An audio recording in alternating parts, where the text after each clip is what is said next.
minamataan ko nasa si Andoryu.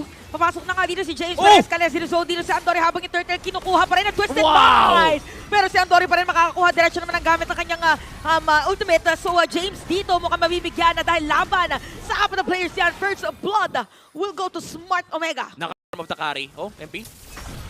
Grabe, nailang siya doon. Pero wait lang sa may bottom lane. Ginamit ang Denso natin. Even Rhapsody. Outplayed? Si Outplay dito. Wow. Naku, hindi na makakatakas ba dahil binuhat na palabas. Doon ang Torre pero dadalhin si FP the King. Diretso electrifying beats. AOG walang tatamaan. Joe magiging target. Makakabawi ba? Hindi na buhat. Binuhat sa ilalim ng Torre pero makakapag-dash away. At meron pa pala team fight doon sa Torre naman ang Silent Twisted Minds. Tapos yung Blades ginamit na. FP the King boy pa rin pero nag-flicker na naman din sa Okir. Andoryu and even Okir makakakuha dito. At para sa samanan naman ng isa.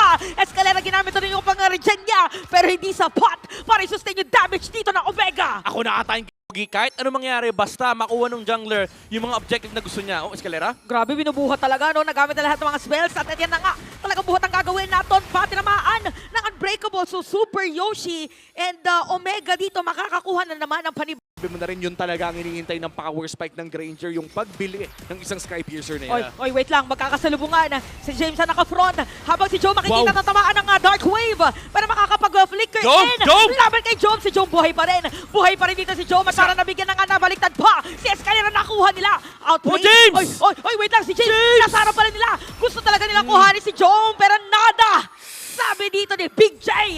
Big J with the play. Yung kalid, mapapansin ba nila? Okay, magsiset up ng play. Apat yung tatamaan, pero nagamit na dito yung Devils of Blades. Buhay pa rin mga players dito, pero Outplay, nakakakuha ng kill. Doon sa padalikod na Escalera naman magiging target. Finch Boys, para kay Andorit, nabuhat pa nga. Triple kill, and a maniac para dito kay Andoryu. Endable na nga ba ang call? May wave sila doon sa taas, pero nandiyan pa rin naman ang Holy Defense. Malayo pa, pero mukhang mapapatalsik ng bagya. Ay matatangki ata, at hindi na makakapag-push pa. Biruin mo kung si Andoryu yung nakakuha nung baka equipment.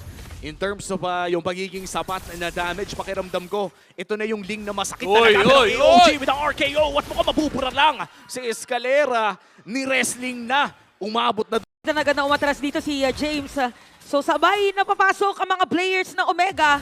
Ito na nga yung flicker in, natapos sa RKO. Escalera biglang nawala. Yun lang doon pa rin para si Super Yoshi. Ayun, pasok na rin, double kill para kay Andoryu. At unti-unti na nga mawawala ang buhay ng base. At kumpleto pa rin.